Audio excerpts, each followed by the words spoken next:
this scoring system before she goes to the scoring system. So the biggest danger in intensive care, the biggest understanding of intensive care is to understand how much fluid to give. It is one of the most difficult topics. How much fluid to give is one of the most difficult topics. That's why we end timeless discussions around the patient on fluid giving or fluid not giving. Clear?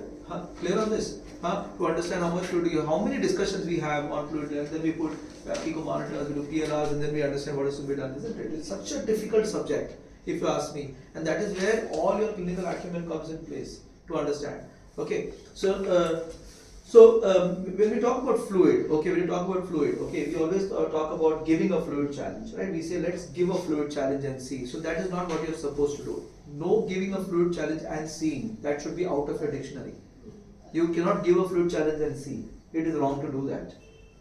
Because why is it wrong to do that? Can you give me some reasons as to why you are supposed to do that? So, say for example, you have a patient who has come in with a low blood pressure. He's come with a low blood pressure. Okay, and this patient is in front of you and is not breathing very well, breathing at a rate of 27, 28. It's not looking okay. And now you have decided, I want to give, and then you, as everyone, I'll give a fluid challenge. Let me give 2 liters of fluid. Let me give 2 liters of fluid.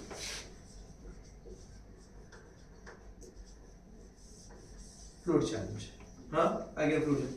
Is this right, wrong, what, why? Can you give me some reasons as to why this could be right or why this could be wrong for that matter? It could be wrong because of we don't know that a patient hypotension because of hypovolemia or fluid deficit, or it's because of cardiogenic shock. In such case, this 2 liter fluid may be disastrous. So I am telling you this patient has got sepsis. Now I'm giving you an example. This patient has got sepsis. So I have taken out that equation. You said cardiogenic shock, I have taken out cardiogenic shock. I'm going to put this as sepsis. I'm going to try to make this very complicated, but it will make you understand things. Okay, it's going to make you understand things. So you need to understand what I'm talking. Okay, you need to understand. This is completely based on your understanding. Okay, now you need to understand why am I talking this. Okay, so let me explain to you. Why are we giving the fluid in the first place? So that is cardiac output will increase and the perfusion will increase to the endorphins. So you are looking at the fact that if I give fluid, my patient's cardiac output will improve, and you said very importantly, perfusion is going to improve. This is what you are looking at. When I say perfusion, what exactly are you looking at? So one at the end organs and other at the CRT. That is. So you are looking at the end organ, but perfusion means oxygen delivery. Yes. At the end of the day, what are you looking at? Oxygen delivery. So my end thing about all these things is, I am giving this 2 liters so that my oxygen delivery will increase. Right? I want to give that 2 liters so that my oxygen delivery is going to improve. Okay. Now I'll explain to you how complicated this thing is. That this thinking is so complicated. I'll explain to you why. Okay. Now I don't know whether you know this. You know this curve. There is a very important Guytonian curve in cardiac in these cases. That Guytonian curve looks like this. Can somebody get a pen, Sachin? From that girl. This is your Guytonian curve, where you have on this axis you have a cardiac output here, and you have a CVP. Everyone has studied this curve. Okay, you have a cardiac function that comes like this. This is what we have heard. We've heard this so many times. Guytonian cardiac function curve, where you have CVP, where you have cardiac output, and you have this thing, right? This is what we are at. You remember this curve? This is cardiac function. Okay, and then we also have, now these are very important principles before even we get into this. Okay, now we also have another curve in the middle, another line in the middle called as a venous return curve. Okay, this is your venous return curve. This is your venous return curve. This is your venous return curve, whereas this is your cardiac function curve. Okay, so the cardiac output for this person depends on the venous return, and that is why it is at this particular point. This much simple? Huh? Till now it is simple? Huh? That means my CVP, as I am going to give my venous return, will reach an extent where my cardiac output will remain at this level. But if I want to increase my venous return, to this level, you reach a plateau. When I increase my venous return, if I increase my venous return to this level, I will reach a plateau. A plateau where my CVP is completely down, completely collapsed. So तुम उसमें 50 litre पानी भी डालो, 50 litre पानी भी डालो, तो भी मेरा cardiac output improve नहीं होगा. That is called as a vascular waterfall. What is it called as? So this part is actually called as the vascular waterfall. It's a very important physiology I'm explaining to you. Okay? Vascular waterfall. Once more I'll explain to you. Okay? This venous return. Venous return when it is increasing. What is the venous return? The venous return is also called in terminology called as stressed volume. What is it called as? Stressed volume. This is getting recorded properly? बराबर दिख रहा है, board दिख रहा है, stressed volume. This is called as stressed volume. Now, what is the stressed volume? Anyone who can tell me what is the stressed volume? Stressed volume is what? So it is in venous and capillary. So it is the amount of blood divided by the compliance of the vein. It is the amount of blood divided by compliance of the vein. The mean systemic filling pressure. Okay. Mean systemic filling pressure. Now, if there is a stressed volume, there is an unstressed volume also. What is the unstressed volume? The unstressed volume is whatever is responsible for just keeping your vein open but not increasing pressure.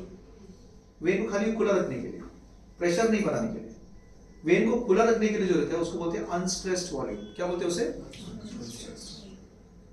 Okay, just to keep the vein open, that is called as unstressed volume. But if you want to actually cause a venous return, I require a stressed volume. You understanding? इतना समझ में आया? Just to keep the veins open, it is unstressed volume. If I want my venous return to increase or my mean systemic filling pressure to increase, I need a stressed volume. Clear on this? So if I want to increase my cardiac output, I have to improve my stressed volume or I have to increase my mean systemic filling pressure. Clear on this? But whenever you are going to increase this, there is going to be a time when the CVP completely collapses. It is going to become, to fill करते रहोगे, blood has to go from outside to inside, but there will be a time when the CVP remains completely puchuk, एकदम पतला, so there is no way that any more fluid can go inside, and that is called as a vascular waterfall. Okay, that's called a vascular waterfall. Now, what happens if you give a bolus of fluid? What happens if you give a bolus? This is what the patient is normal. This patient is normal. That is why you are having this kind of a situation.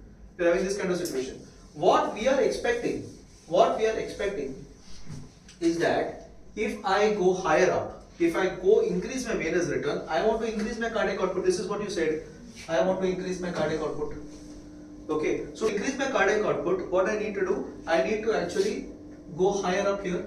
This number has to come here. So if I go higher up, I'll put my venous return curve somewhere here, right? That is I increase my mean systemic filling pressure. I've increased my mean systemic filling pressure. That means I've increased my venous return. Okay, and I'm assuming that my curve has now moved. My curve has now moved from here to here.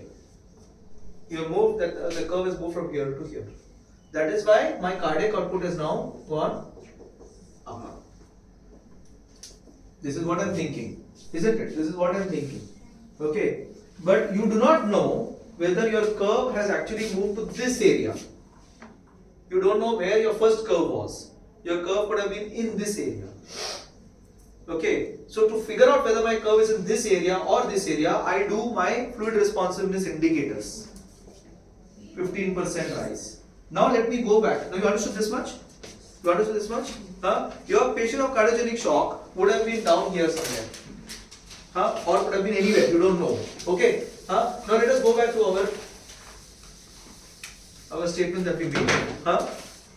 I decided to give 2 liters of fluid. So let's make it 1 liter. Let's not make it too much. 1 liter. Huh? Now, let's assume that you have 5 liters of blood in your body. Huh? What is the definition of fluid responsiveness to maintain it at that level? Just now we discussed. Increase of cardiac output by 15% approximately. Huh? So I'm going to increase my cardiac output by 15%.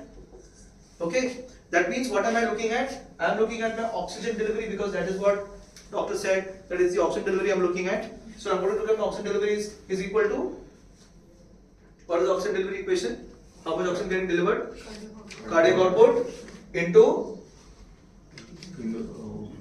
cardiac output into hemoglobin into SpO2 SpO2 into a constant. वो 0.001 को निकाल दो. ये कोई constant आएगा इधर बीच में. ठीक है? हाँ कोई constant आ गया. This is what your cardiac output is all about. Your delivery of oxygen is all about. So what am I trying to do? By giving my fluid challenge, I am trying to improve my oxygen delivery by increasing my cardiac output. Right? Clear on this? This is what I am trying to do. This is exactly what I am trying to do during a fluid challenge. This is what I am intending to do with all intentions for the benefit of the patient. I want to increase the cardiac output so that my end result is a delivery of oxygen and this patient kind of gets better. This is what I am looking at. My target is not blood pressure. So for that, I need my cardiac output increased by, that is my first prerogative. So how difficult it is you have to figure out this factor you should understand. If you don't understand this factor, then this is number one bullshit. If you don't understand this, whether this is happening, then this to this is not happening. Clear? This is not happening if you don't understand that. Okay, because there are harms which will come to. Clear? You've understood this till now? So now let's put back this delivery of equation and understand this further. Now I'm putting how many liters? I'm putting 1 liter into this. Okay, when I put 1 liter into this is total of 6 liters. That means 1 part out of 6 liters is not diluted.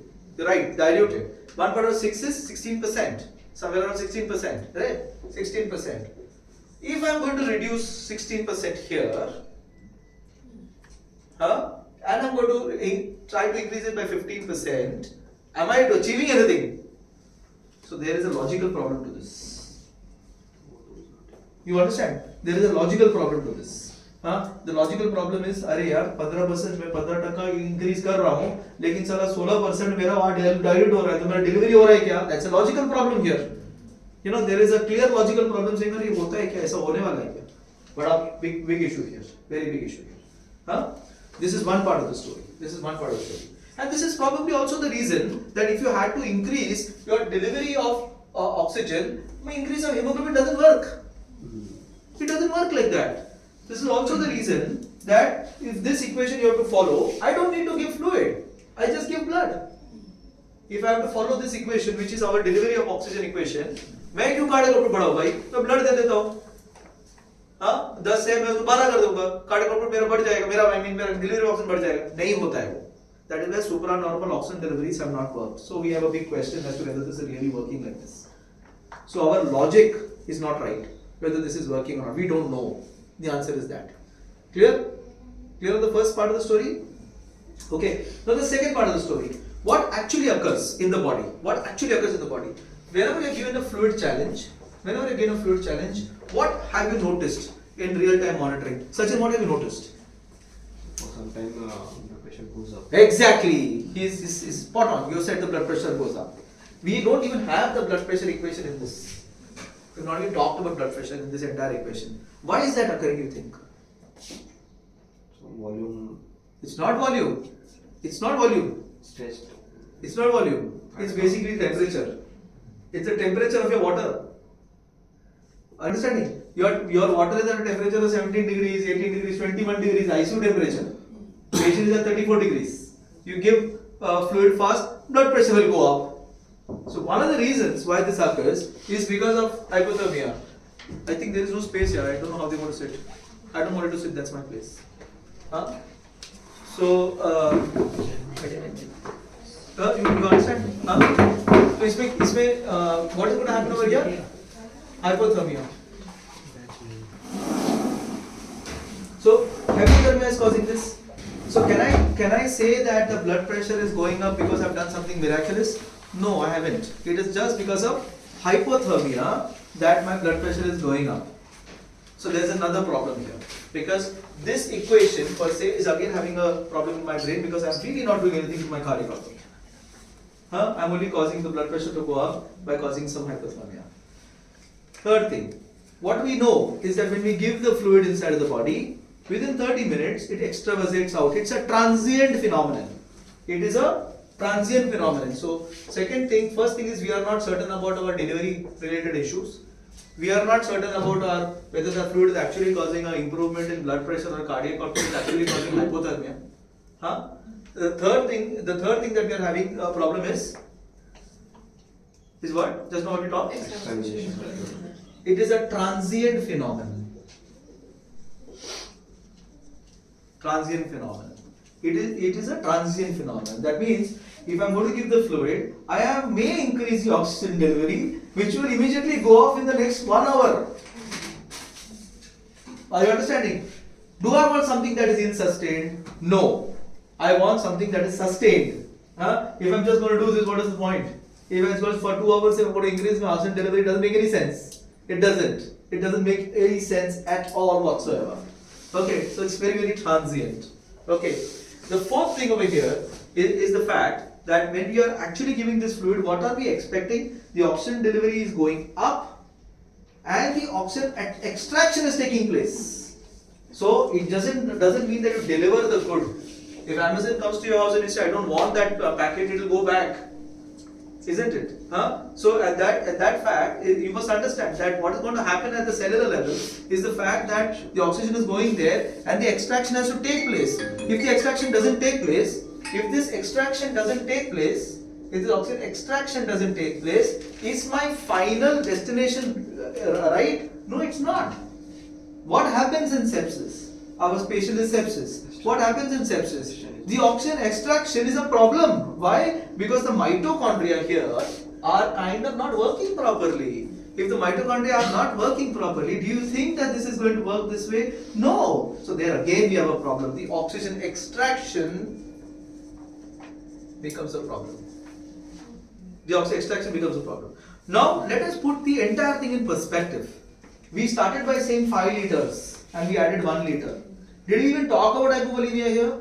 No, we just talked about vasodilatation. Sepsis patients are not hypovolemic. They are vasodilated. If they don't have a drop in the amount of water in the body, what do they have? They just have a vasodilated state. Your mean systemic filling pressure has become low. Why has it become low? Because the patient has had a dilatation. Are you understanding? We started by talking about mean systemic filling pressure. The mean systemic filling pressure has become low. There is no loss of water. There is no loss of water. Are you understanding? Now you give water to this patient. That means you have actually gone into a relatively hypervolemic condition.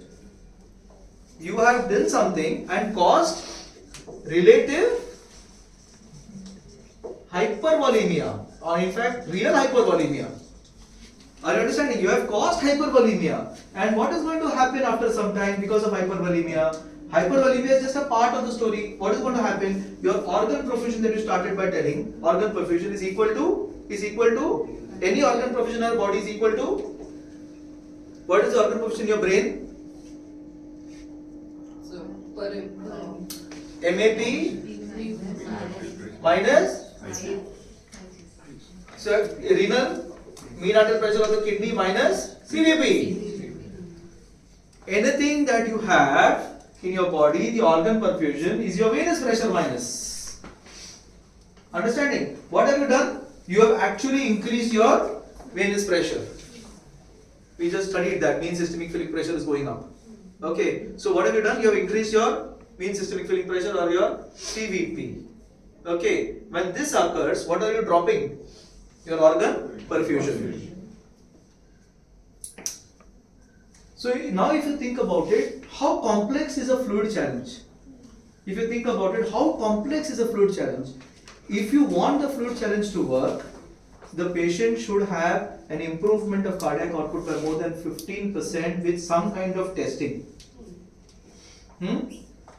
Second thing is, when you do that, this the ideal thing would be that it has to be sustained. The problem that is the intervention that you're going to do has to be sustained. The third thing is if I'm going to give something, the delivery has to improve. And the fourth thing is the extraction has to all the more get better. Only then is my initial thinking that if I give fluid, my delivery will improve, will actually hold sense. Are you understanding? Huh? Are you understanding? So this makes it an extremely complex situation to give fluid or not. Are you understanding? That is why we come back to our original thinking. Stressed volume and unstressed volume. You already have an unstressed volume in your body. Your unstressed volume is responsible for keeping your vein open. Your stressed volume is what your fluid challenge is. Your stressed volume is your fluid challenge.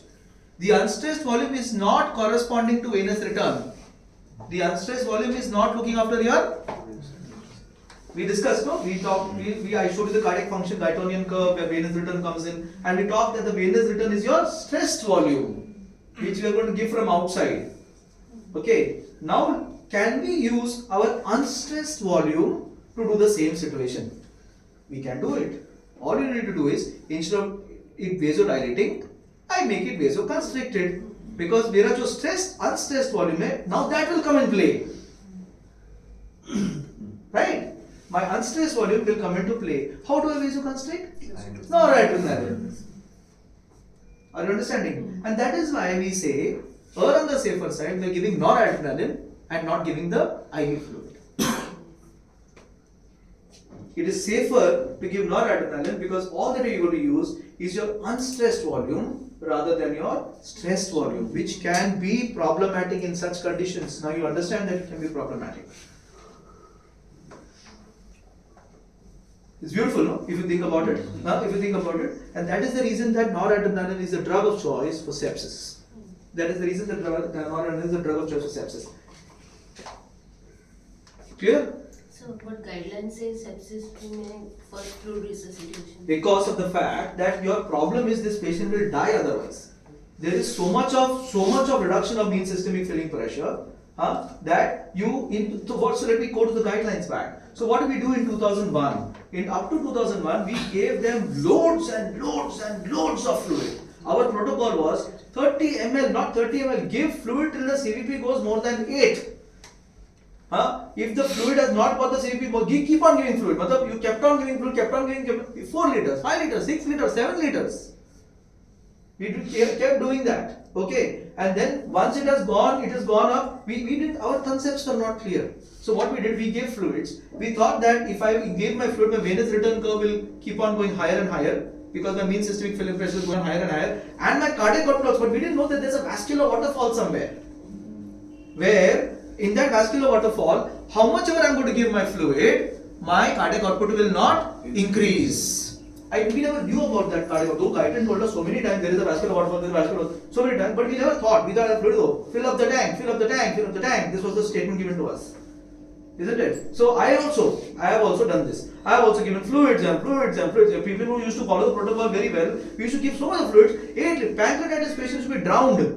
Pancreatitis patients should be drowned in fluid. 20 liters of fluid and 30 liters of fluid are used to give pancreatitis. Because in pancreatitis, when you put a central venous pressure, you will find the CP to be 4 and 2 and 1 and never improve only. Because it's all vasodilated. It's a massively vasodilated condition, more than sepsis. Okay, so you end up giving fluid if you follow that protocol of giving fluid. Okay, and then what we should do, if the fluid is not improving and the patient is still remaining not okay, we should start dobutamine, thinking about this equation that we have. We should give dobutamine here.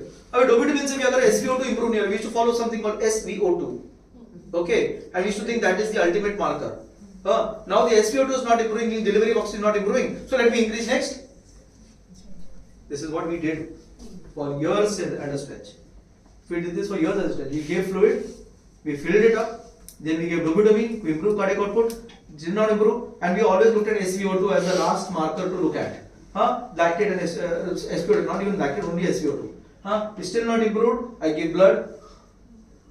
This is what we did till the urine output became more than 0.5 to 1 ml per kilogram per hour. This is what we did. Till we realized that there is something called as stressed and unstressed volume. You understand? You understand? Clear this? And then we realized that what we are doing is probably not working, patients are dying. Let us now not follow this equation in the right sense. We will follow it to a certain extent, but we will not follow it to the core. That is why we initially, what do we start the patient on? Fluids. NORAD, along with the fluids. Was it there in the earlier equations? No. It has now come in the earlier equations. Then let us start NORAD immediately. Meanwhile, we want some cardiac output. And for that some cardiac output, I need to improve some amount because my mean systemic filling pressure has gone so low that my cardiac output curve or my physiology Starling curve of cardiac output, my cardiac output is somewhere here. Now I can't hope that my cardiac output which was this way and it has come so low to somewhere over here. My venous rate is only this much. My thinking is I need to increase it slightly at least for some time. And the fastest method to do that would actually, because after all, if I want to increase my unstressed volume, my NORAD has to go in, my vasculature has to become smaller, and then from all my abdomen, everything and everywhere, all my blood has to get into the cardiac output, and then only my cardiac will improve. That is why we want to give for a short period, fast, fluid challenge. You are understanding? So when I am saying give 10 or 15 ml a kilogram initially, it is supposed to be given fast. Are you understanding? You will give it fast. Why? Because I want only that. थोड़ी देर के लिए वही NORAD तब तक काम हो जाएगा. तब तो NORAD काम कर लेगा. So by that time my NORAD will start off. Are you understanding? So it's not a dictum that you give for every patient. No. Okay, if the patient BP around normal, why I want to give? I don't want to give. I use my unstressed volume. I don't want to use my stressed volume. Are you understanding? So that's why we give fluid, but we give fluid only to that extent that my mean systemic filling pressure is such that my cardiac output improves a little bit. Others I have no way I can maintain this patient. It's life-threatening condition. That's why we are doing that. Okay. In fact, olden days, the entire thing was bloodletting. In the olden days, the entire thing was bloodletting. If patient had sepsis, like cholera, what did they do? They removed blood. Patient is dehydrated, they removed blood. Initially, the best doctors in the world, the best physicians at that time, were the best bloodletters. Because they thought that remove the blood out of the body, the more amount of vibrio comes out of the body, the more of dirt comes out of the body, the infection will come down and he will get better. But there we could have put leeches on them. So this is the entire thing. The entire thinking about cholera started like that. The thinking about cholera started like that till Mr. Lata, Ringer's lactate and all. They found a patient who was lying like that after bloodletting. They gave fluid and the patient became better. But that was dehydration. What is that?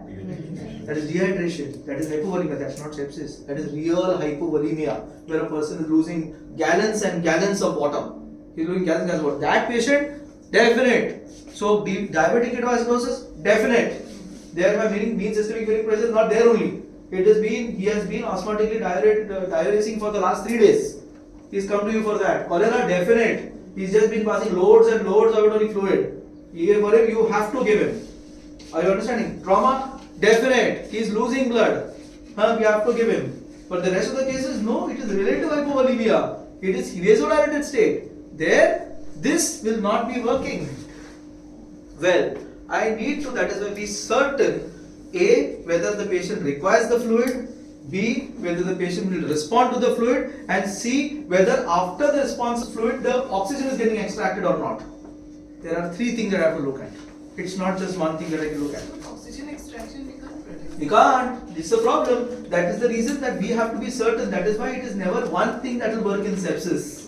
It is never one thing that will work in sepsis. It has to be the right antibiotic. It has to be the right source control. It has to be the right resuscitation. Only when all 3 things work together will our sepsis will improve. You understand? Otherwise nothing is going to improve. So we've been doing a lot of things to actually improve oxygen extraction. We've been trying a lot of things to improve cardiac output. We're doing a lot of things, but it will never work singularly. It will work only when you put it all together. Starting from the fact whether this patient is hypovolemic or not, whether the patient deserves a fluid challenge, for which we will now learn about VExUS score. And pancreatitis also will give fluid. This is the same problem. No, my problem lies the same thing. Pancreatitis is not a hypovolemic state. In fact, it is a vasodilated state. Why do you think we put a pico monitor to him? This is the reason. You understand? The reason is why did we? So who was there on live tomorrow yesterday? You were there. What did I ask you? To give 250. After PLR. at least let me get this right. At least let me get this right. At least let me get this right. That was my thinking. His lactates were 20. 20. So I know that most probably he may require some fluid. But whether my fluid will work or not, I am not certain. So let's not give a single drop of fluid. First we will put the PLR, we will put the PICO, we will find the PLR. Then at least this part of the story will get right. We'll give the fluid. And then after the night I called up Elizabeth to ask what happened. Is his urine output okay? Has he got better? Has he become less toxic? She said, yeah sir, he's looking better, much better. What have I achieved? My end organ perfusion over here, which was a problem over here, I have achieved by judicious administration of fluid. Are you understanding? Other way around, if this patient would have come in, gastroenterology guideline says give 30 ml a kilogram per hour for the next 10 hours. What does gastroenterology guideline says? 30 kg For the next 10 hours.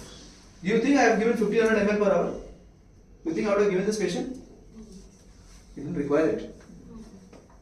Are you understanding? He didn't require it. If I would have given, what would have happened? In the next 3 days, he would have been bloated, swollen, and end organ damage, kidney failure. You understand? We have preserved his kidney. We have preserved his respiratory system. We have reduced his acidosis, and he's overall got better. Why? Because this is judicious administration. You understand? Clear? So now we touch upon another very important point. I don't do it regularly. I personally don't do it. You may have not seen me doing it. But it is important to know this. I do it on very select cases. Very select cases you might see me doing this. These things because I normally don't have this thing in my mind whether we should do a VExUS score. Have you heard about a VExUS score? Have you heard about VExUS score? So we started by saying whether the patient is hypovolemic. This is what we started by saying. Okay, we started by saying whether the patient is hypovolemic. So before we go to the VExUS score, before we go to the VExUS score, what are the things that will tell you patient is hypovolemic? At the moment, if you look at forget other, let's talk about only ultrasounds. Now, I'm not talking about only the manifestations, okay? I'm looking only at ultrasound. What are the things that will tell you that the patient is hypovolemic? As of now, what will you? What are the indicators? Sorry? IVC collapsing. So there are few things that you must remember before IVC collapsing also. Diameter, no? IVC diameter. Number one nonsense, bullshit, bakwas investigation to be done. First of all, remember this. It is the most bakwas investigation because it is so easy to do. Everybody wants to do it, and you find that okay, this is the way it is. The most bakwas investigation. Most bakwas investigation. Okay, but what can you get a clue? Only a clue. You cannot say 100%. A clue is if your IVC diameter is more than 2. If your IVC diameter is more than 2, maybe he is hypervolemic, but it's still bullshit. It's still bullshit. It's a toss of a coin. It's a toss of a coin. 50% right, 50% wrong. I don't want 50% right and wrong. So if somebody asks you, what have you looked at the IVC? More than 2, less than 1. More than 2 means that maybe the patient has got some fluid. Maybe, okay? I can't say for certain. I'm again stressing the word maybe because it's a bullshit investigation. Maybe. Okay, IVC, but you should know this. And the IVC is less than 1. Maybe the patient is hypovolemic. Maybe. Again, maybe. Right? Then what else you can do? You said? Collapsibility. So you must return terminologies properly. So you have said something. With respiration, inspiration, for the collapsibility. So you must understand this very carefully, okay? There are few terminologies you must understand. First is IVC diameter variation. IVC diameter variation, which is a variation, a percentage, okay? So maximum diameter minus minimum diameter upon mean diameter into 100 if it is more than 12%. If it is more than 12%, it means that this patient may be hypovolemic. Again, maybe. Okay. Then the next thing that to look at is called as IVC distance collapsibility index. What is IVC collapsibility index? Collapsibility index is maximum diameter minus minimum diameter upon the minimum diameter into no 100 over here, more than 18%. Okay, more than 18%. So this is IVC collapsibility index. Okay, then you have IVC distensibility index. IVC distensibility index. So this is collapsibility index. The collapsibility index comes here, and you have distensibility index. What is distensibility index? IVC maximum diameter minus minimum diameter upon the maximum diameter. Upon the maximum diameter. This, if it is more than 40%, it means that maybe this patient is kind of hypovolemic. Are you understanding? Understanding? So you don't just say IVC, dekho, IVC. You understand? So IVC, dekho. Bullshit, complete nonsense to do something like that. You are supposed to, if you want to look at IVC, there are a few things that you must look at. Okay, you have to look at something like this. If you want to look at IVC, if you're not looking at this, you're just looking, because it is so simple to look at IVC. IVC एकदम छोटा है, heart एकदम contracting है. क्या होता है उससे? Nothing. You don't know anything from that. You don't know anything from that. You don't know anything from that because it is a toss of a coin. Are you understanding? Because it's a toss of a coin. You got the point what I'm saying? Now that you understand what a fluid challenge means and how difficult it is if you are thinking of fluid challenge, the IVC cannot be taken lightly. You understand? It has to be given, it just to give me a right number if I have to do something. It has to be a right number. All these numbers have been good only when the patient does not have intra-abdominal hypertension. When the person does not have, many patients of ours do have intra-abdominal hypertension because they received some fluids. Second, patient should not be breathing excessively.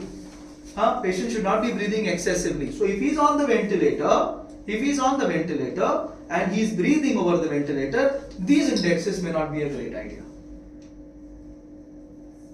Are you understanding? These indexes may not be a great idea. Third thing, it actually depends on how much pressure is going from my thorax into the abdomen. So today if I am going to कितना जा रहा है क्या मालूम? दूसरी the other part, if I have ARDS, my pressure in the intrathoracic compartment is different. Okay, that amount of pressure may not be even translocating down. If I have pressure, my lung is like stone, and I'm going to whatever I do, my pressure from here will not move because it's a non-compliant lung. There is no pressure moving. So the transdiaphragmatic movement of pressure is not occurring. Then how your IVC is going to move? You got the point? Fourth thing, you can't use it when the tidal volumes are alarmingly low, is what we use in IRDS patient. What do we do in IRDS patient? We give low tidal volumes. So if you are going to give low tidal volumes, there can be no pressure that is going to be transmitted. If there is no pressure that is going to be transmitted, my IVC distensibility will not take place. So can I use the IVC practically in any patient? The patient in which I can use is that patient who is absolutely stable, whose lungs don't have a problem, who is not breathing excessively, who is paralyzed completely, and on top of it, we are one of the best IVC observers because there is huge amount of inter-observer variation between patients of where to do the IVC. IVC is not a diameter; it is a cylinder. If it is a cylinder, if I want to actually figure out how much it has gone down, how much it has gone up, I need to monitor the cylinder. What are we doing? Two-dimensional. Every time I keep my probe this way, it will vary. Why it will vary? Because I'm going to cut the IVC in various different places. Rather than cutting it absolutely like this, I may cut it like this. The moment I cut it like this, my diameter changes. When I'm doing ultrasound, if I don't cut it the right way, my diameter will change. You are understanding? Clear on this? And on top of it, if I am going to press my probe more heavier, and if there is some kind of object that is there, or there is a right ventricle that is not working properly, what is going to be done to my IVC? My IVC is going to be distant otherwise also. Again, you have a problem. So to say that I want to use my IVC, You know, the patient has to have normal RV, has to be on the ventilator, paralyzed, high tidal volumes, not spontaneously breathing, everything that we would never do. Everything that we would never do. That is the reason that at this moment, to use the IVC, you have to use your clinical acumen and then use the IVC. You can't use the IVC first and then use your clinical acumen. You understand? You can't use the IVC first and then use your clinical acumen. You first use your clinical acumen, history taking, examination findings, and all these things. Put them all together, add an IVC. Don't start the other way around. I will see the IVC and then I will look at everything else. That is wrong. Are you understanding? You may add your IVC at the end with the clinical acumen. You first bring your clinical acumen, and that is why the IVC per se has not been a great tool, and that's the reason that now we are trying to put many things together to actually diagnose whether there is hypovolemia. अगर हमको IVC से सब कुछ पता चल रहा था तो हम लोग PLR नहीं करते थे. अगर हमको IVC से सब कुछ पता चलता था तो हम VExUS स्कोर पे नहीं आते थे. Everything in the ultrasound domain is also increasing because we are not right in what we are doing. Are you understanding? That is why we need to understand what is the VExUS score. Okay, come.